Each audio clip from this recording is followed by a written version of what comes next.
Uh, Hi everybody. First of all, thank you for watching this. That you're taking time out. So I saw a video about myself, and this is the video. महामारी की वजह से इस TV actor ने मानी हार। Depression और पैसों की तंगी की वजह से एक्टिंग को कहा अलविदा। एक्टिंग के साथ साथ किया मुंबई छोड़ने का फैसला। अपने सपनों को पूरा करने में असफल हुआ ये एक्टर। कौन है ये एक्टर जिसने उठाया है ये कदम? चलिए बताते हैं आपको।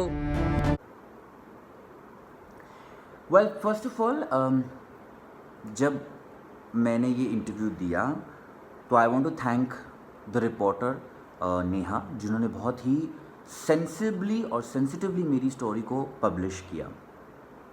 एज एन एक्टर और as anybody in media, you need to understand कि हम लोग जज होते हैं पूरे समय। हम लोगों ने क्या पहना है, हम लोग किसके साथ डेट कर रहे हैं, हम लोग किसके साथ कॉफ़ी पी रहे हैं, हम कैसे दिख रहे हैं आजकल। हम लोग जज होते हैं 24 आवर्स, चाहे आप सक्सेसफुल हो या ना हो। आपका शो हिट है, आपका शो फ्लॉप है, आपकी फिल्म हिट है, आपका फ्लॉप है, आपके कितने फॉलोअर्स हैं, पूरे समय आपको जज किया जाता है, जिससे कोई तकलीफ़ मुझे नहीं है क्योंकि ऐसा ही मीडियम है एंड आई न्यू इट। तो मैं किसी से कंप्लेन नहीं कर रहा हूँ। What I want to talk about is जो इस वक्त चल रहा है पूरे वर्ल्ड में, whether we talk about the global pandemic or the economic crisis, everybody is going through a lot. बहुत सारे लोगों के काम रुके पड़े हैं, हमारी इंडस्ट्री थोड़ी ज़्यादा अफेक्ट होती है। जब मैंने ये फ़ैसला लिया कि मैं इस वक्त अपनी कार बेच के, जो मैं कर चुका हूँ, अपने सेविंग्स खर्चा करके और मुंबई में काम के लिए नहीं रोक सकता हूँ, वो एक प्रैक्टिकल डिसीजन था जो दिल से नहीं दिमाग से लिया गया था। मैं एक्टिंग भूला नहीं हूँ, एक्टिंग करने का मन मेरा ख़त्म नहीं हुआ है, ना ही मैं ये कह रहा हूँ कि एक्टिंग आएगी तो मैं छोड़ दूँगा। इस वक्त फॉर फाइनेंशियल रीजंस मैं अफोर्ड नहीं कर सकता हूँ मुंबई में रहना। लेकिन जब हम अपने एज एन एक्टर और एज अ पर्सनालिटी और एज अ यूट्यूबर, एनीबडी, आप अपने आप को वल्नरेबल करते हो क्योंकि आप अपना साइड दिखाते हो दुनिया को, जो बहुत मुश्किल है। जब कोई इंजीनियर का काम नहीं चलता है और वो कुछ और करता है, या बिजनेसमैन का काम नहीं चलता है वो कुछ और करता है, तो लोग कहते हैं कि एक नई शुरुआत कर रहे हैं। जब मेरा नहीं हो पा रहा है तो मुझे उस वर्ड से प्रॉब्लम हुई कि हार मान ली।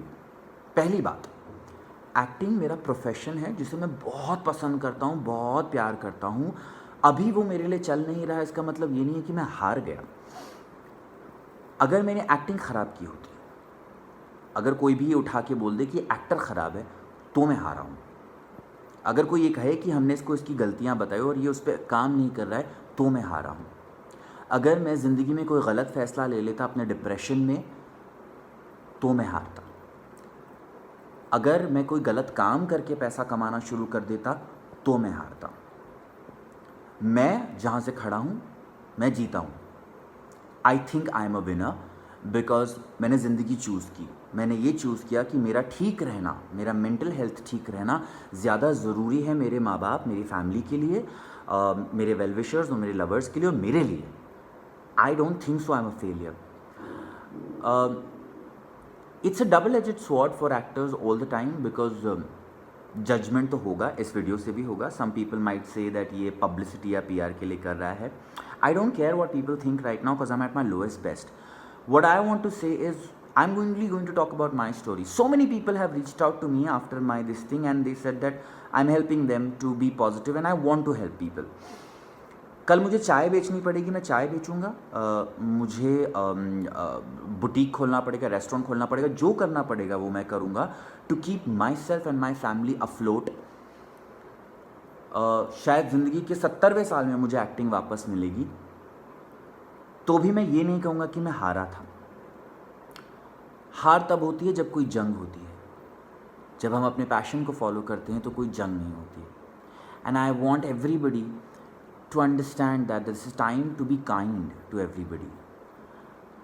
not to pass judgments on anybody's failures and victories because I'm ऐसा भी हो सकता है कि मैं एक बहुत अच्छा एक्टर हूँ पर ज़रूरी नहीं है कि सक्सेसफुल हूँ. बहुत बड़े बड़े एक्टर्स को लेट सक्सेस मिला है, लेकिन उसका मतलब ये नहीं है कि मैं हारा हूँ.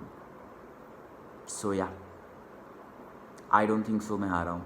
I think I chose life over a passion जो इस वक्त नहीं चल रहा था, and that takes guts and balls, and I am a winner.